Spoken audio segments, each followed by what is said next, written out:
Kita berjumpa lagi anak-anak. Pada pembelajaran kali ini kita akan melanjutkan pada pelajaran minggu yang lalu mengenai teks prosedur. Dan minggu yang lalu telah kalian buat mengenai teks prosedur dan saya yakin kalian sudah bisa memahami apa yang dimaksudkan dengan teks prosedur. Oke, kita lanjutkan saja pada materi yang berikutnya.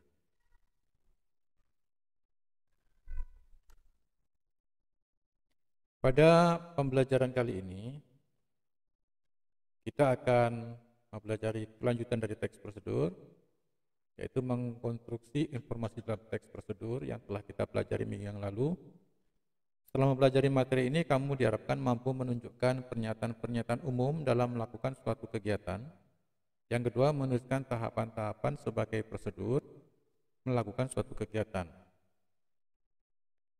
Dalam melakukan suatu kegiatan, pemahaman tahapan-tahapan dalam mengerjakan sangat penting. Pelaksanaan setiap tahap tersebut menggambarkan proses berlangsungnya suatu kegiatan.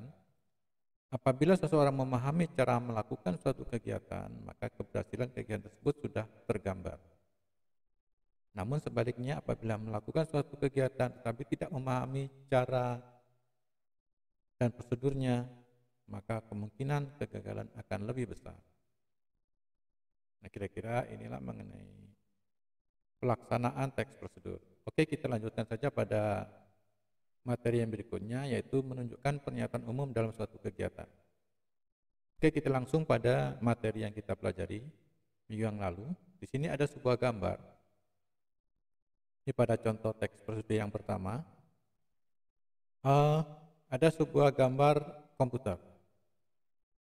Makanya kemudian judulnya cara menghidupkan komputer, atau karena kita membuat teks prosedur mengenai cara menghidupkan komputer, maka gambarnya adalah gambar komputer. Kenapa diperlukan gambar? Supaya nampak lebih jelas dan tergambar tentang maksud dari pembuatan teks prosedur tersebut. Paham? Oke. Kita lanjutkan pada teks prosedur tersebut. Komputer merupakan salah satu perangkat elektronik yang sering digunakan untuk memudahkan pekerjaan manusia. Sebelum digunakan, komputer ini harus dioperasikan terlebih dahulu. Dalam pengoperasian komputer, kita harus mengikuti setiap prosedur bagaimana cara menghidupkan komputer dengan benar. Untuk menghidupkan komputer dengan benar, ikutilah langkah-langkah berikut. Nah, sebelum saya lanjutkan, sekarang kalian perhatikan pada bagian ini. Jadi di dalam sebuah teks prosedur kita harus membuat tulisan seperti ini. Katakanlah ini sebuah pengantar. Maka kita buat seperti ini supaya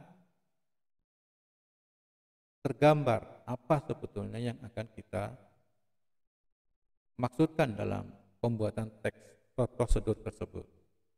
Jadi tidak boleh misalnya cara menghidupkan komputer langsung 1, buka penutup layar, 2, 3, 4, 5 dan seterusnya. Itu teks prosedur yang kurang sempurna. Maka kita harus membuat sebuah tulisan seperti ini. Setelah kita membuat tulisan seperti ini, maka kita buat 1. Buka penutup layar monitor, CPU, keyboard, dan printer. 2. Pastikan saklar menyediakan arus listrik terhubungkan dengan kabel power ke stabilizer atau CPU komputer. 3. Tekan tombol power pada CPU dan tombol power monitor. 4. Komputer akan booting. Tunggu proses ini sampai selesai. 5. Setelah selesai proses booting, komputer siap digunakan. Nah, ini adalah bagian yang pertama. Ini adalah bagian kedua. Oke. Nah, ini bagian yang kedua. Ya. Ini bagian kedua. Kemudian sebaiknya kita juga membuat sumbernya. Dari mana teks prosedur ini dibuat? Oke, jadi sekali lagi ini bagian pertama, ini bagian kedua. Kemudian cara mematikan komputer, maka di sini pun juga ada gambarnya. Ada gambar standby, ada gambar turn off dan restart. Ini adalah proses cara mematikan komputer. Kemudian setelah itu ada pengantar lagi di sini. Ini pengantarnya. Kemudian ini adalah tahapan-tahapannya. Oke. Ada dua contoh ini, ada yang perlu ditanyakan. Sekarang saya lanjutkan lagi. Pada kedua contoh teks prosedur tersebut terdapat bagian yang mengungkapkan pernyataan umum. Nah, pernyataan umum, mana yang disebut pernyataan umum? Pernyataan umum itu ini. Ya, ini adalah pernyataan umum. Dan ini adalah pernyataan umum. Oke. Namun, terdapat pula bagian-bagian yang merupakan rangkaian mengerjakan suatu kegiatan sebagai tahapan-tahapan pengerjaan. Nah, ini yang bagian-bagiannya yang mana? Tahapan-tahapannya yang mana? Ya, ini tahapan-tahapannya 1, 2, 3, 4, dan seterusnya. Yang di sini pun juga begitu. Ini tahapan-tahapannya. Jadi sekali lagi, ini pernyataan umum, ini adalah tahapan-tahapan. Oke?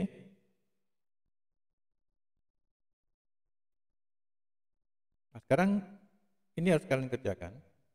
Berdasarkan paparan contoh di atas, tentu kamu dapat menjawab pertanyaan berikut. Mengapa bagian atas dinamakan penjelasan umum? Kedua, apakah tahapan-tahapan pada bagian selanjutnya sudah jelas? Apakah perbedaan utama teks prosedur dengan jenis teks lainnya? Dari isinya menjelaskan tentang apakah teks prosedur tersebut. Bagaimana karakteristik umum dari teks prosedur? 6. Berdasarkan isinya, apakah fungsi teks prosedur itu? 7. Kemukakan sebuah contoh teks prosedur yang kamu temukan dari koran dan majalah. Nah, ini kalian kerjakan. Oke, kalian kerjakan. Kemudian kalian tambahkan tugas di Google Classroom. Oke? Saya rasa itu saja yang perlu saya sampaikan untuk teks prosedur lanjutan ini. Terima kasih atas perhatiannya. Sampai jumpa lagi pada kegiatan materi mendatang. Terima kasih.